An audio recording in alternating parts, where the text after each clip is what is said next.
Mystica आपसे गुजारिश करता है कि आप ये वीडियो रात में ना देखें, बट तब भी अगर आप देखना चाहते हैं तो आप अपने रिस्क पे ही देखें। अंदर घोस्ट वाली चीज़ें बहुत सारी हो सकती है और कुछ व्यूअर्स के लिए अनकंफर्टेबल हो सकता है। एपिसोड में हमने देखा कि हिमावारी ने अब हिरोशी को भी काट लिया। फिर मित्सी उसको हॉस्पिटल लेके गई और यहाँ पे उसके शिनचैन के क्लोन ने भी उसे बहुत परेशान किया और उसने हिमावारी ने डॉक्टर को भी काट लिया। और अब आगे, अरे शिनचैन बेटा, तुम्हें अभी तक कुकीज नहीं मिली, मैं आ रहा हूँ।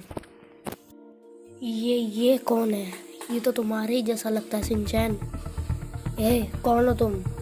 क्यों मेरे बेटे के पास आए हो? आपके बेटे की परछाई हूँ और मैं इसकी जगह लेने आया हूँ।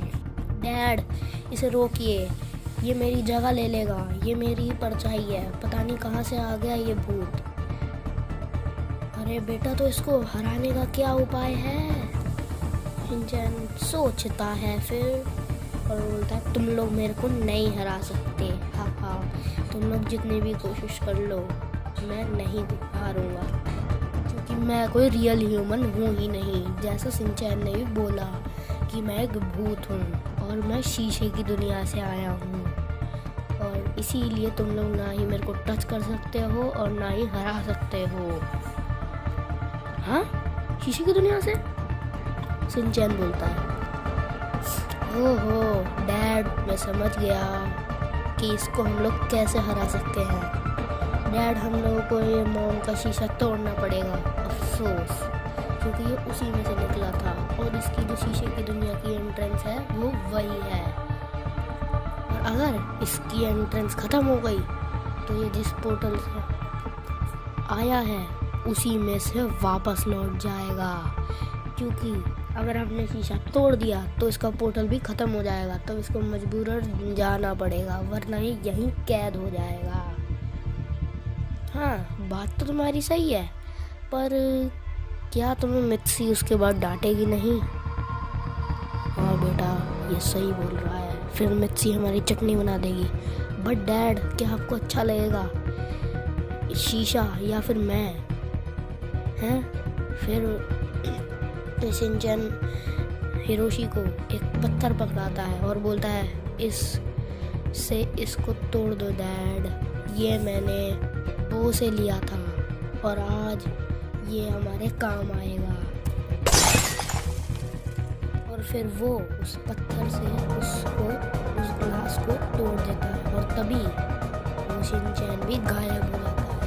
और फिर दोनों चैन की सांस लेते हैं और फिर अपने अपने कमरों में चले जाते हैं और कुकीज खाते हैं।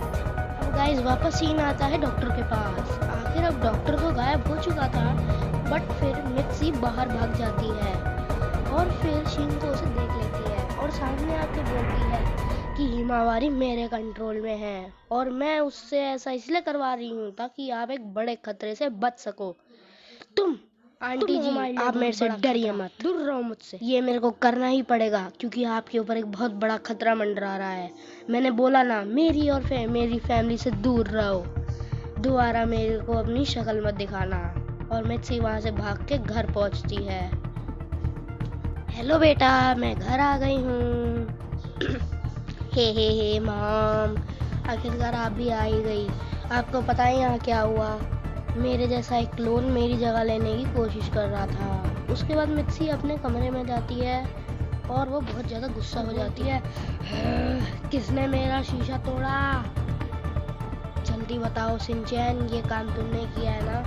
हाँ मॉम, वो जो मेरा जो क्लोन निकला था उसको मारने के लिए हमें ऐसा करना पड़ा। फिर उसके डैड बोलते हैं, हाँ मित्सी, वरना तुम्हारा बेटा जिंदा नहीं रहता। उसके बाद मित्सी तब भी बहुत ज़्यादा गुस्सा होती है। आप लोग मनगढ़ंत कहानियाँ मत बनाओ, ऐसा नहीं हो सकता। क्या तुमको अभी बिलीव नहीं है? हिमावारी ऐसे अजीब अजीब हरकतें कर रही है और तुम हमारे ऊपर बिलीव नहीं कर रही हो कि ऐसा कुछ भी हो सकता है। और फिर मित्सी चुप हो जाती है और फिर बोलती है, लगता है तुम लोग ठीक बोल रहे हो। और हाँ, मेरे को पता चल चुका है कि हिमावारी ऐसा क्यों कर रही है। शिनको के वश में है हिमावारी। और इसको सुन के सब लोग चौंक जाते हैं और बोलते हैं, उस लड़की को तो मैं छोड़ूंगा नहीं, ऐसा शिनचैन बोलता है। आखिर उसने क्यों किया मॉम? वो कह रही थी कि हम किसी बड़े खतरे में हैं। और फिर वापस से सीन चेंज हो जाता है और इस बारी सीन आता है शिंको के ऊपर। Then the guys scene changes towards Shinko, और शिंको अपने उसी आइसक्रीम पार्लर में बैठ के पार पे खाने जा रही होती है। बट वहाँ पे होता कुछ ऐसा है कि आप लोग आगे तो देखोगे ही। और जैसे ही वहाँ पे शिंको पहुँचती है उसे दिखता है कि वहाँ का जो शॉप मैनेजर होता है वो बहुत ज़्यादा उदास होता है और एक ही जगह पे देख रहा होता है और बड़ी उदासी में एक ही जगह देखते हुए पारपे को क्रिएट कर रहा होता है। फिर शिंको उसका ऑर्डर आते ही खाते हुए पूछती है, तुम इतने मायूस क्यों हो? वो मैम, आपका भाई मारा गया। और इसको सुनते ही शिंको बोलती है, ये क्या बकवास कर रहे हो? वो बोलता है, हाँ मैम, आपका भाई सच में मर चुका है। उसके बाद शिंको बोलती है, किसने मारा उसे? शिनचैन ने। उसके बाद वो इतना ज़्यादा गुस्सा होती है और बोलती है, मैं तो उनकी फैमिली को बचाने की कोशिश कर रही थी और उन्होंने मेरे ही भाई को मार डाला। वो बोलता है, हाँ मैम। फिर वो एक मंत्र बोलती है जिसके बाद सारे के सारे घोस्ट, पेस्ट्री लेडी और वो काम घोस्ट और झूले वाली भूत जितने भी शिंगो ने भेजे होते हैं वो उस पोर्टल से बाहर आते हैं।